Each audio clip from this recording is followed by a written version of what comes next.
مفتی صاحب، کیا جل کر مرنے والا شہید کہلاتا ہے اور اس کے غسل کا کیا طریقہ ہوگا؟ کسی بھی مسلمان کا کسی حادثے میں جل کر انتقال ہو جانا تو یہ مرتبہ شہادت ہے، ایسے شخص کو شہید حکمی کہا جاتا ہے۔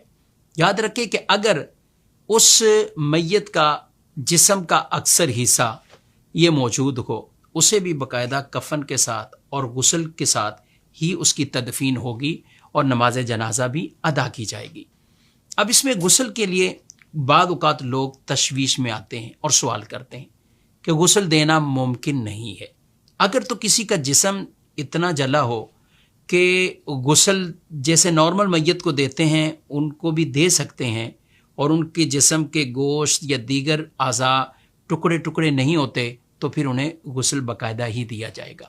اور اگر یوں ہاتھ لگانے سے جسم جدا ہو رہا ہے، ٹکڑے ہو رہے ہیں، تو پھر پانی بہانا اگر ممکن ہے تو فقط پانی بہا دیا جائے۔ اور اگر کسی میت کا اکثر حصہ اتنا جل چکا ہے کہ نہ پانی بہا سکتے ہیں نہ اسے نارمل طریقے سے غسل دے سکتے ہیں، تو پھر اسے تیمم کروا دیا جائے۔ تیمم سے یعنی چہرہ اور ہاتھوں کا تیمم۔ اور اگر کسی میت کے ساتھ یہ معاملہ ہو کہ چہرہ اور ہاتھ بھی اس کے متاثر ہیں کہ تیمم بھی نہیں ہو سکتا، میت کو وہ پٹیوں سے لپیٹا ہوا ہوتا ہے، تو پھر پٹی کے اوپر سے ہی مسح کر لینا یہ کافی ہوگا۔ اس کے لیے پٹیوں کو کھول کر پانی بہانے کی یہ حاجت نہیں ہے۔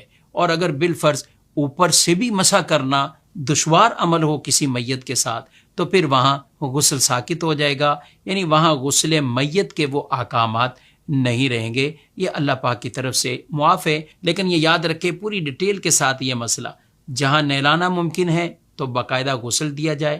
اگر ہاتھ لگانے سے میت کے جسم کے اعضاء چھوٹ رہے ہیں تو پھر پانی بہا دیا جائے، ورنہ اگر یہ بھی نہیں ہو سکتا تو تیمم کر لیا جائے، اگر یہ بھی نہیں ہو سکتا تو مسح کر لیا جائے، اور اگر یہ بھی ممکن نہیں ہے کہ جسم پر مسح کرنے سے بھی کھال ادھڑ رہی ہے تو پھر پٹی کے اوپر سے مسح کر لیا جائے، تو یوں غسل میت والا وہ فرض کفایہ ہے، اس پر عمل ہو جائے گا۔